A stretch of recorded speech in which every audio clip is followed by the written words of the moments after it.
Hi folks, I'm Alec. Welcome to my channel. This is Quest for Glory 5. So this is the final game in the Quest for Glory series. If you've been watching all of the Quest for Glories, welcome back. And if you're watching for the first time, welcome to the channel, I guess.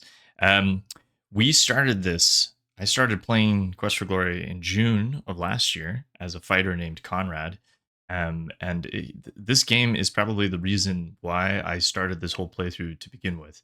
I wanted to re-experience all of the Quest for Glory games, and this one in particular because this is the first one that I actually played.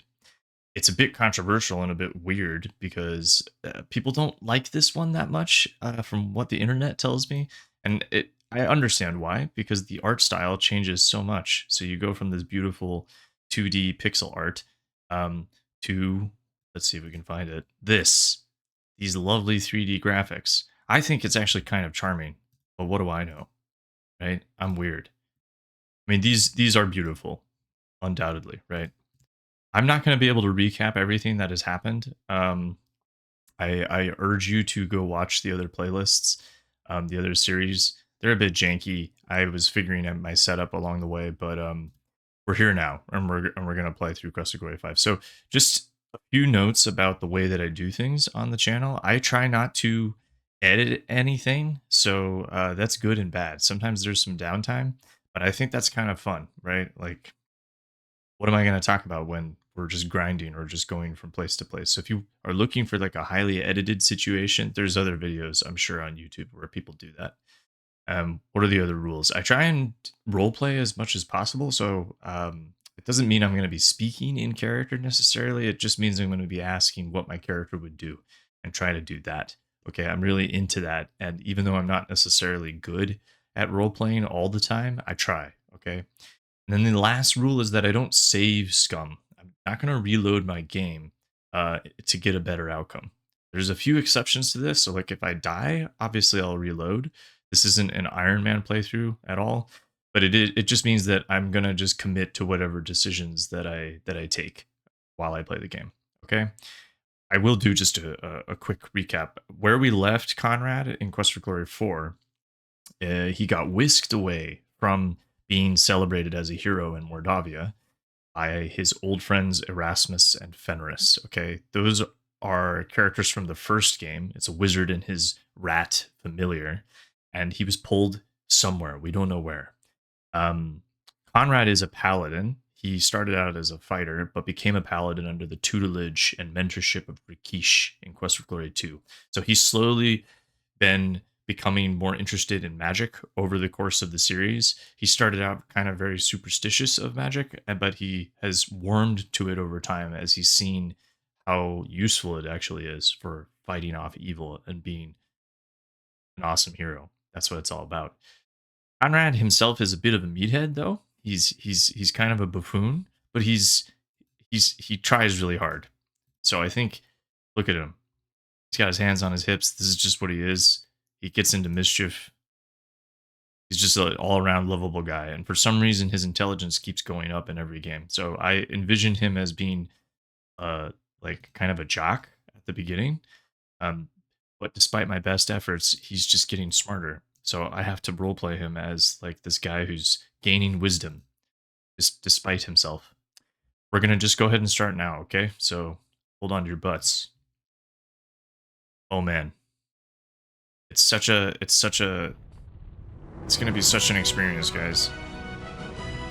I've tried to already mix this correctly. I haven't actually changed any of my mixing settings from the last game, so might tweak them after this. We'll see how it goes. First thing we're gonna do is watch this introduction.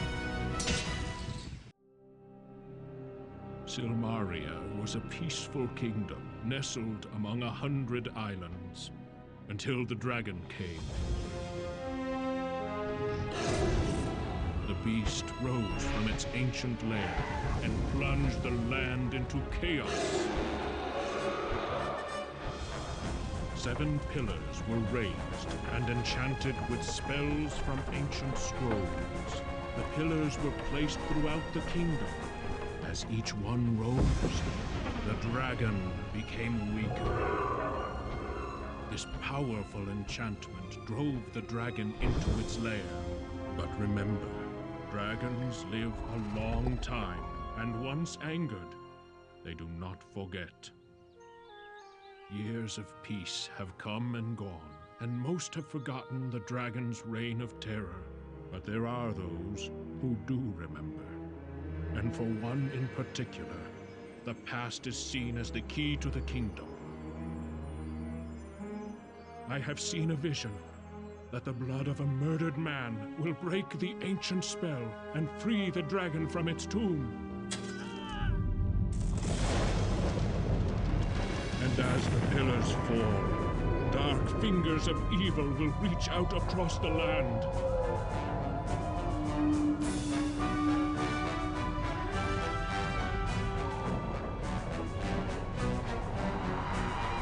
I am the king of Silmaria, and I do not have long to live. An assassin has been unleashed to kill me, and an army of evil terrorizes the countryside.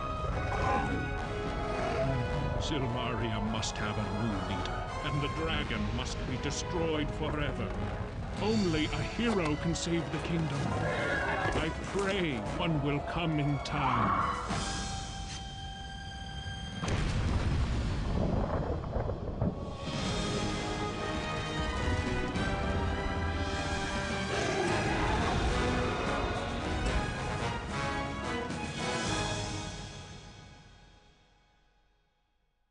Oh man, top notch, guys, top notch graphics. And it is the first Quest for Glory that actually had an introduction, right? The music is top notch in this. I like, I tend to pay more attention to music. That's what I studied in college, and so this score for this game is so good. Because it's a fully orchestrated score by Chance Thomas. So they used like live musicians, a live orchestra for this, and you can really tell. So even though the 3D graphics are like obviously a little dated, and the music is so good. So we're not going to be a thief. We're not going to be any of these actually, because we have our save. And guys, like, this was my first exposure when I was younger to a game series where you could actually take your character from the first game and keep exporting that game. So these stats are actually the stats that we ended the fourth game with. So that's just really cool. It doesn't pull a lot of your decisions in. It's not like Witcher or Dragon Age, although those games didn't really pull your decisions in too much. Mass Effect, I think, did it a little bit more. But, like, this game came out in 1998, right? And there's just very few games that actually allow you to do this, play this long arc all the way through. And I think it just is still very ahead of its time. I think Quest for Glory as a concept is ahead of its time. I want to see more games like this. Let's just take a look at our stats. I don't actually remember what these do. There is an in-game manual that tells me what all of these affect, but we can look at that later. We kind of just go off of vibes when we play anyway. But let's just look. So health 353. This is how much. Oh, it actually does tell me. If your character runs out of health points, you will die. Maybe it does tell me if I... Oh, okay, cool. Tooltips, guys. Amazing. Development. Strength determines carrying capacity, limiting the number of inventory items you can carry at one time. Strength also increases the damage inflicted in combat. Strength and vitality are factored together to determine your character's health points. We've been leaning into strength and vitality quite a lot because he is still, at his core, a buff, muscular dude. And so that's why these are probably higher than most of the other stats that he has. It's not like he has bad stats and everything else, but I think these actually got bumped up to 300 when I imported him. Okay, so that's what health is. We want to keep that high because if he can't outsmart something, he's just going to tank it. He's just going to withstand the damage. This is pretty cool, right? He gets like this special shield because he's a paladin. I don't even really know what that is. It looks like the Illuminati or something on his shield. Maybe he joined that society when we weren't looking. All right. Stamina. When your character runs out of stamina, he will need to rest or he'll suffer damage. Stamina was a thing in the previous games, and you did have to rest every so often. So just keeping an eye on these things. He's got 140 mana, and this is the resource you use to cast spells. So you'll have to have mana potions if you run out of this. He didn't have any magic in the first 3 games. He started gaining it in Quest for Glory 4 because he read a book. So he actually read a book and learned how to climb, and he learned a few spells. So he started to learn magic. This is still really, really low. But interesting stuff, right? So it's normally something you would do for the wizard. Governs the effectiveness of a spell as well as the number of spells a character can cast at one time. It combines with your character's intelligence to generate mana points. We have 150 points that we can spend. And I'm actually very tempted to increase this. What does that do? It increases my mana by 6 points. At least put 10 in there. It's a pretty big difference already. Start with that. Okay. Then, honor. Is it going to give me a tooltip for that? Nope. Honor is just honor. This is essentially a measure of how valorous or heroic Conrad is. This went up quite a lot in the last game because he was really doing a lot of kind and generous things. Alright, so mana is also affected by intelligence. Determines a wizard's overall magical ability and contributes to the amount of mana points available to cast spells. Intelligence is also important for combat. A stupid fighter will never be as effective as a smart fighter. Conrad begs to differ. No, he doesn't. He's actually smart too. So you know what? We're going to actually raise that a little bit too, to represent his gained wisdom. I don't know that we want acrobatics. See how it's basically a thief skill? So I don't think we're going to put any points into this. This is more if you're like an agile thief character, and the same thing with stealth. It just goes against his honorable path that he's been doing, so no acrobatics, no stealth, and no lockpicking. It's just off the table. Swimming. So swimming... he's not going to take to start. He doesn't know how to swim yet. This is a new skill in Quest for Glory 5. Wasn't a thing in the previous games. We're going to leave that one alone, I think. I mainly want to put points into strength and vitality. I want him to be beefy. I want him to be really difficult to kill. Put a point, like 10 points into each of these, but like he's not majoring in magic, so maybe we do another 10 points in there.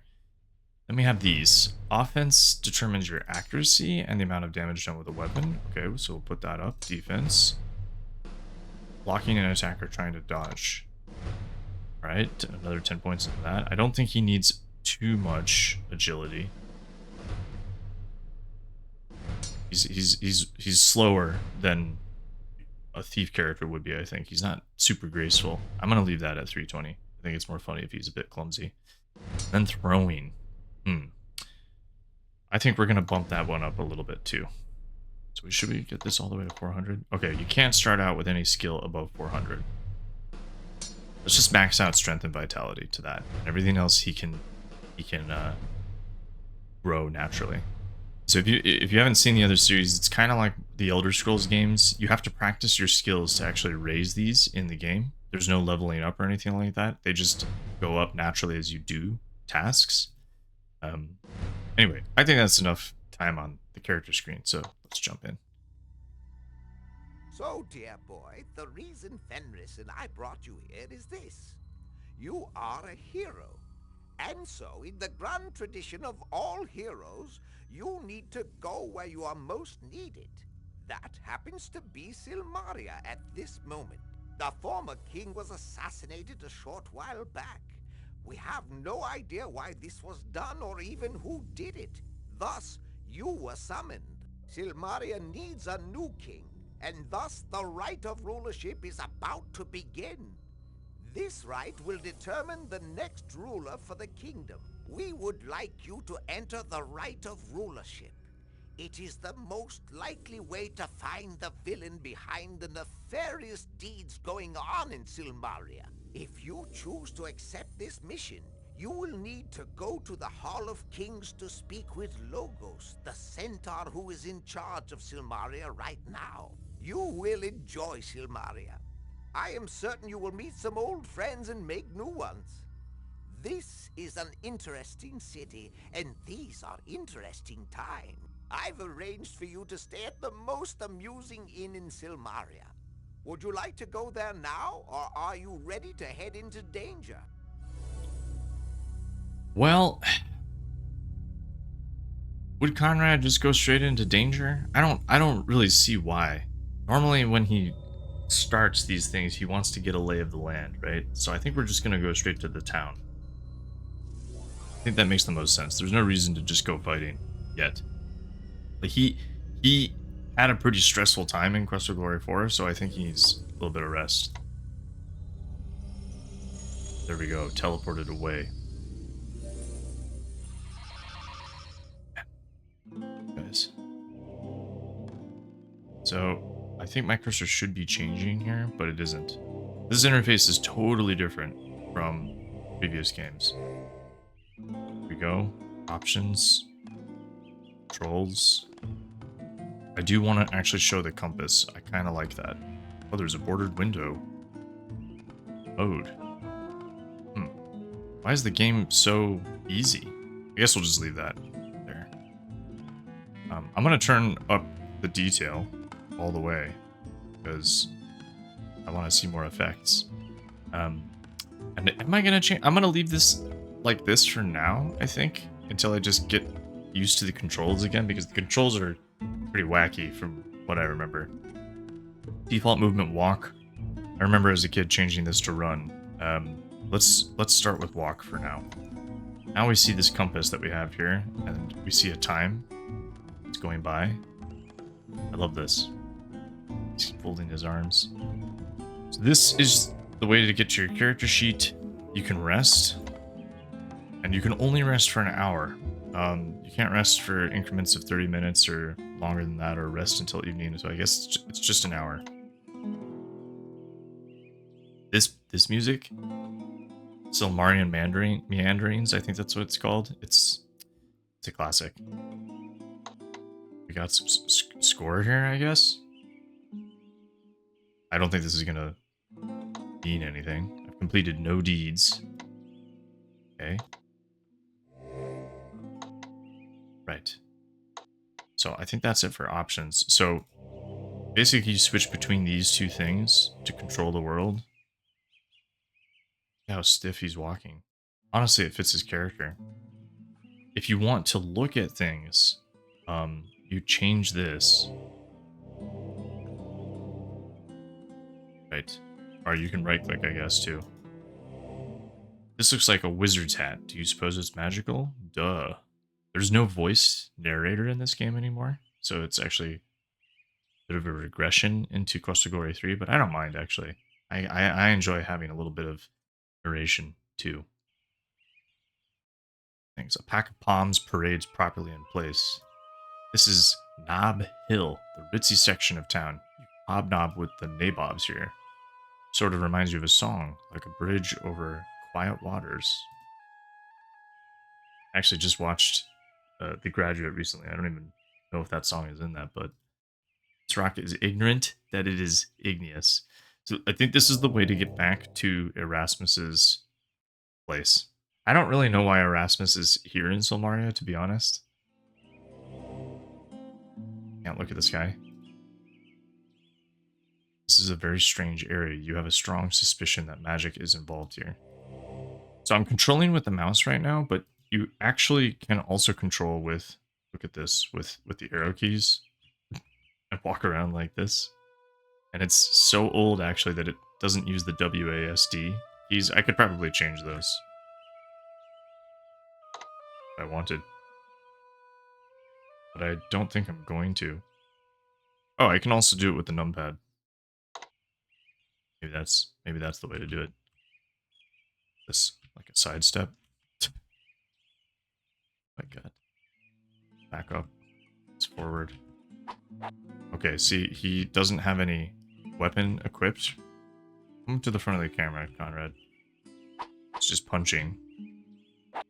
There's a kick. What am I actually doing there? What are those? Attack 1 and attack 2, and then pad 2 is defend.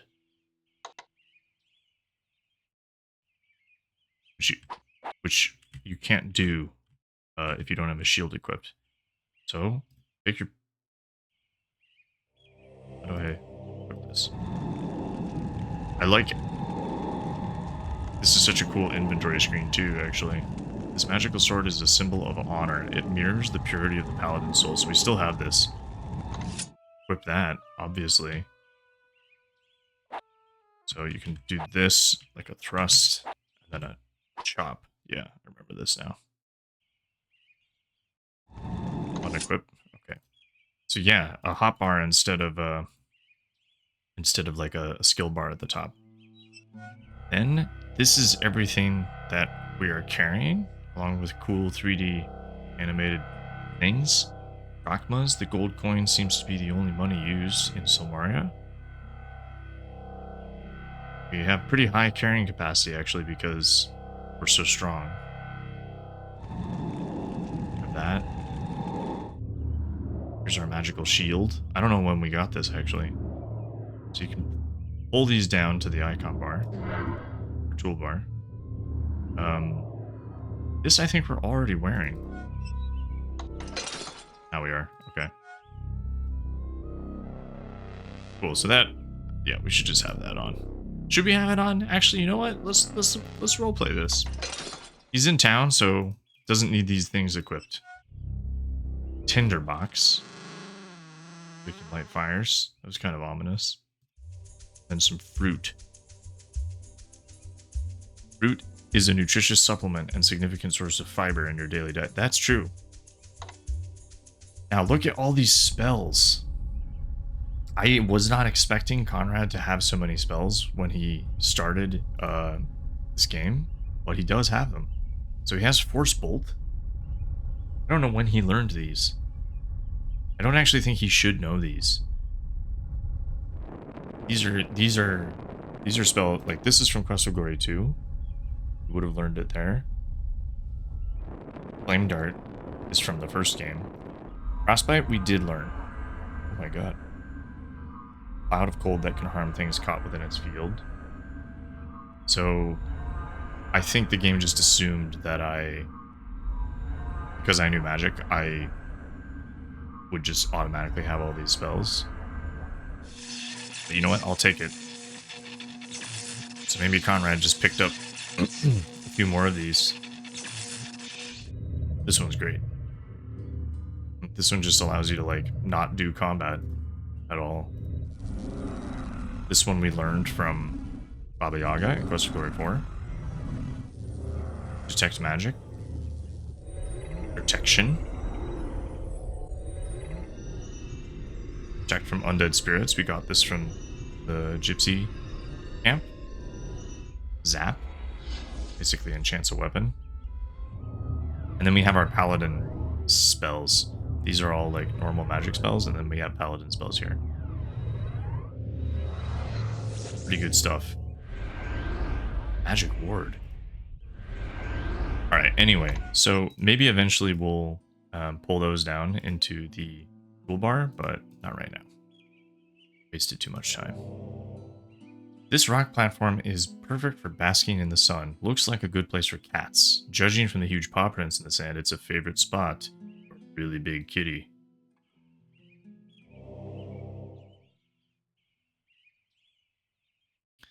And we have this mega coliseum in the back. This arena is huge and impressive. It obviously holds a lot of sports fans. This palm proudly provides a perch for pelicans, if there were any in this area. This palm looks prim and proper. This rock is greatly granite and pockmarked with pimples of pyrite. It has that trademark Cole love of puns. I guess that wasn't a pun. That was just alliteration, but You guys know what I mean. This seems to be a variety of evergreen known as Junus juniper. It's common in the far northlands of Finelandia. What? There's a sign on the arena entrance saying that there will be a combat competition tonight at 8 o'clock. That's less than 6 hours away. Doors will open at 6 this evening. Right now the arena is closed, so maybe we come back here eventually to either fight in the arena or maybe participate. Conrad is definitely interested in that. This house looks like it is closed up for the winter. The owners have left it all alone. Lonely, isn't it? Very well-made door. So if you're a thief, you can actually rob this place. But I don't think there's really anything to do if you're a fighter. Paladin. This Widow's Walk wraps around the front and side of the upper story of this building. At the side of the building, you notice a door opening to this balcony section. It's a very tempting door for anyone of a dishonest nature. Who knows what treasures lie beyond? Okay, we're supposed to be focusing, though, on what Erasmus told us to do, which was enter the Rites of Rulership. So, as we saw in the intro video, the King of Silmaria is dead. So there's some kind of competition to figure out who the next ruler is going to be. This looks official looking. Hall of Kings is an impressive sight. This is where the king and his counselors usually meet. Okay. Looking for a job? There are some great bennies for being a king. However, as long as the assassin is running around, the job security may not be so good.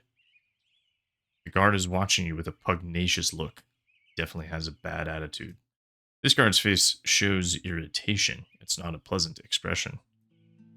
The huge door makes a rather impressive entrance for the Hall of Kings.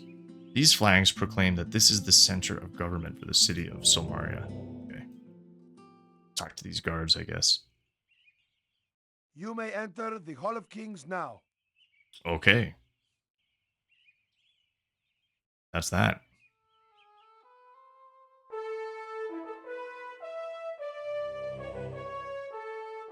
This is the banner of cooperation and competition, the virtues of sportsmanship. This is the banner of subtlety and grandiloquence, the skills of the diplomat. The seal over the door is the symbol of wisdom. This is the banner of nobility and pride, symbol of kings. This looks like the banner of courtesy and civility, the virtues of counsel. You see the banner of peace and harmony, the goal of good government. The drape muffles the sound and prevents echoes. So, you know, even though it has a different interface, there's actually still quite a lot to look at. Just like the old games. This place is a huge amphitheater, obviously designed so that all Silmarians could witness decisions made by the king or the king's council.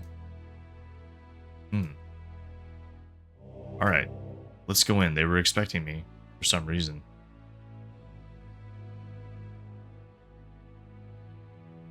Look who it is. Greetings, Prince of Shapir. I am Logos, Counselor to Rulers and Speaker of Silmaria. Welcome to the Kingdom of Silmaria.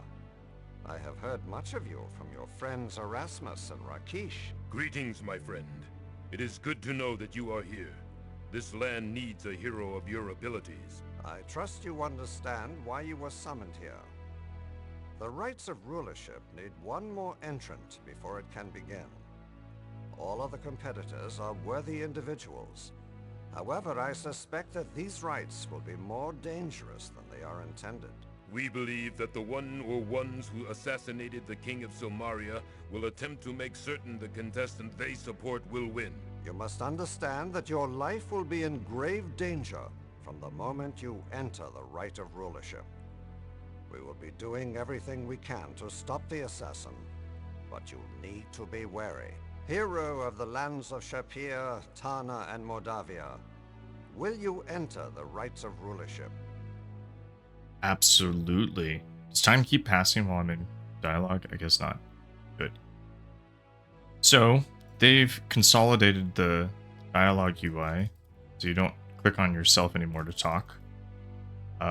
So this guy is Logos, he's a centaur. And then the other guy is a liontar, so kind of cousins, I guess. But that's Rakeesh, he's our old friend. We last saw him in Quest of Glory 3.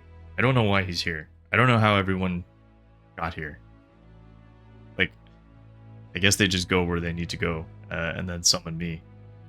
But hey, look, it's our friends, people we know and trust, so we're just gonna roll with it. Let's greet him first. It is an honor to meet you. Yeah. I am the Speaker of Silmaria. I am the voice of the king and of the people. I will make certain that only the most worthy shall attain the rulership of this kingdom. That is my duty and my honor. Right. Rakeesh and I have been friends for many years. When the king was assassinated, I contacted him through Erasmus for his wise counsel. Both Rakeesh and Erasmus mentioned you and spoke of your worthiness. The Rites of Rulership is a series of quests that will aid Silmaria. 5 individuals will compete to complete these quests. The one who accomplishes the most will be judged worthy to become king. To enter these rites, you must first contribute 1,000 drachmas to the rulership fund. This can be done at the Bank of Silmaria. Your father, the Sultan of Shapir, was informed of this by myself and my wife, and has contributed 300 drachmas toward your entrance in the rites. Erasmus and I have each deposited another 100 drachmas. So we actually already, I don't know how much we have on us right now, but I think we need to get a bit of cash to actually enter this competition. That's our first quest. So I've got my notebook here. That's one of the first things we need to do then. Where am I going to write this? Here? Yes. 500 drachmas left.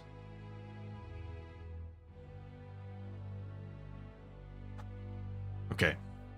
Quests. During the Rites of Rulership, all quests will be announced one at a time. Some rites can be fulfilled by only one person. Other rites cannot end until all contenders accomplish their assignment. A more detailed explanation of the rites will be given when the Rites of Rulership begin. We await your entry into the contest. Okay. Where is the bank? The Bank of Silmaria is located in Town Square. The bank manager will be expecting you and explain the right fund. The Sultan of Shapir, he's basically our adopted father. He adopted us at the end of the second game for saving Shapir. So yeah, we've got friends in high places now. The Sultan Harun al-Rashid has sent a letter of recommendation about you. He says you would make a most splendid king, to use his words. He also sends you his blessing and trusts you will choose the future you wish to fulfill. Thanks, Dad. Okay. Let's ask about this town. Our kingdom of Silmaria consists of the Isle of Merit and the outlying islands in the center of the Med Sea. The city of Silmaria was built upon the prime port of this island and is a thriving center of trade for the world. It's obviously very classically inspired, this whole setting. Silmaria, Med Sea, short for Mediterranean. Merit kind of sounds like Crete. So that's going to be what the vibe is. Merit is a large volcanic island that is said to have risen when Atlantis fell. It is mostly rock and seashore, rising steeply to the peaks of Mount Draconis. In the caldera of Draconis is the most inaccessible Lake Moray. I'm writing down some of the names of these places. The entire island of Merit is the base of Mount Draconis. Draconis is too steep to climb, and though there are trails that traverse this island, most of Merit is uninhabited, save for the isolated fishing villages along the coast. Okay. Lake Moray rests in the heart of Mount Draconis. It is said to be linked to the sea, for it rises and falls with the moods of the tides. However, few have seen the lake other than by magic. Draconis is unclimbable. You mentioned Atlantis. Atlantis fell and then Mount Draconis rose? Atlantis was a kingdom that sank beneath the sea in a disaster eons ago. It is said that the inhabitants were transformed into tritons and other sea creatures. Interesting. But it's just a myth. The city of Silmaria is built on various levels. It was designed as a defensible fortress in the days when wars were more common. However, this city has been a center for peace and prosperity for generations. We have had no need for an army, and have none. Unfortunately, Marite has been invaded by Hesperian mercenaries. They have taken the outlying fishing villages. We do not have the force to drive them away. When was your island invaded? 2 days after the king was assassinated. We do not presume this is a coincidence. However, Silmaria has the resources to withstand a siege, and has never in its history fallen to invasion. There are many small islands that surround Marite. They are mostly uninhabited, save by animals and monsters. A few of the larger islands are owned by the individuals that live there. Travel to some of the outer islands has become very dangerous lately. Many fishing boats have not returned, and reports of attacks by tritons and sea monsters are all too common. The sea is a very dangerous place. There are many fierce creatures that prey upon anyone foolish enough to swim far from shore. The Tritons are half-human, half-fish people who live under the sea. We have been at peace with their people for generations. We have no idea why they now turn against our fishermen. Okay, so Atlantis, that's actually real, and the Tritons are the residents, I guess, of the fallen city. The assassin used a poison dagger to kill our king. The poison is very deadly and unknown to our healers. Unless an antidote is administered immediately, the victim is dead within a minute. Even with an antidote, unless the victim has a very hearty constitution, he will remain unconscious for weeks. We are trying to learn the exact nature of the poison in order to cure this. The assassin of the king is a man skilled in stealth and the use of a poison dagger. A merchant was also presumed to be killed by the assassin, for his body was found by the docks, and he died from the same poison. I love Rakeesh's voice actor. I don't know. I mentioned this back in Quest for Glory 2, but I couldn't wait to hear him again. You have a wide range of experiences to draw upon from your past. It should serve you well in Silmaria. All right, well, I agree. And can you waive my fee? We will be pleased and proud to have such a worthy hero contesting to become our leader. So, I'm not actually... The reward for doing this is actually becoming the ruler of Silmaria. I don't know if Conrad actually wants that necessarily. He's only being asked to enter these rites of rulership to find out who killed the king. So, it's TBD for now, I would say. I shall see you again when the rites of rulership begin. May Tyche, goddess of good fortune, smile upon you. Can I talk to Rakeesh? Oh, I can. Cool. Very good. It is a pleasure to see you again. I can think of none I would rather have by my side in times of danger than you, dear friend. He's one of the most major characters of the series, actually. I am well and fine, my friend.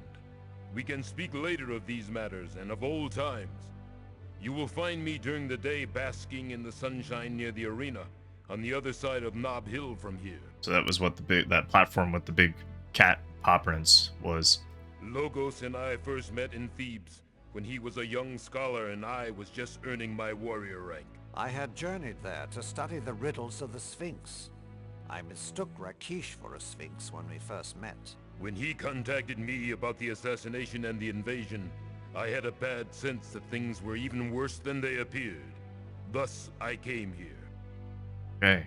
All right. What can you tell me about this? The rites of rulership are a wise and honorable way to choose a leader. The very quests will strengthen the kingdom and allow Logos to judge who will be worthy enough to be king of Silmaria. Okay. I think we're gonna tell him about Arana, what happened in the cave of the Dark One.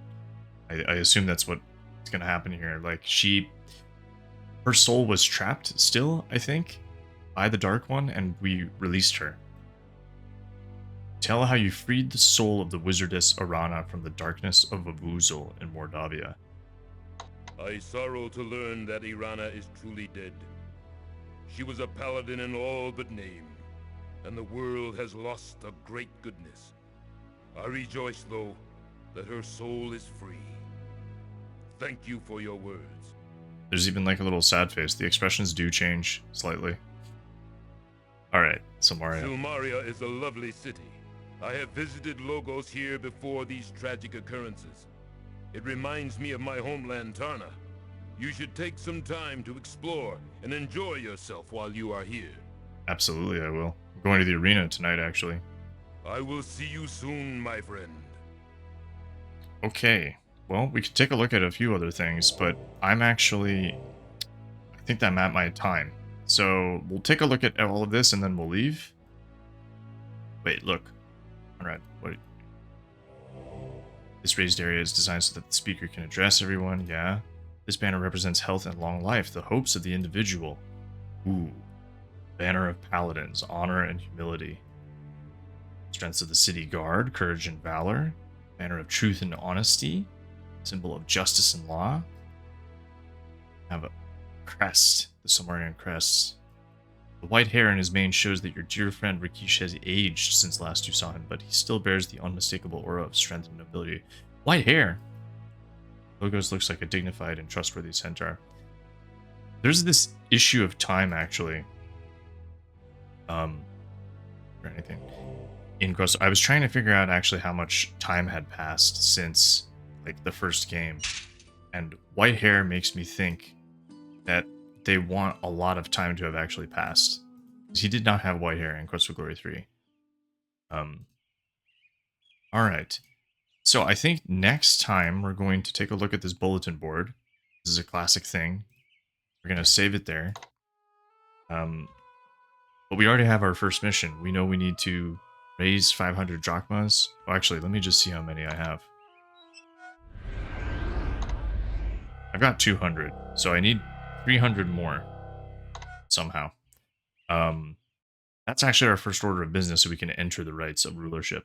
Maybe we can fight in the arena. That's in an hour. So that could be something that we do. So raising money for the rites. Okay, cool. Well, thanks for joining me, guys. I'm excited to have you. I'm excited to play this game. See how much I remember. And honestly, I think now that I've played the first 4 games as recently as I have, I feel like I'm gonna actually get more out of this than I did as a kid. Like, I had no idea who Irana was when I first played this. So Avuzul and the Dark One, none of that actually mattered to me before. So I think I'm really looking forward to seeing how this plays. All right, that's it for today. I will see you guys next time.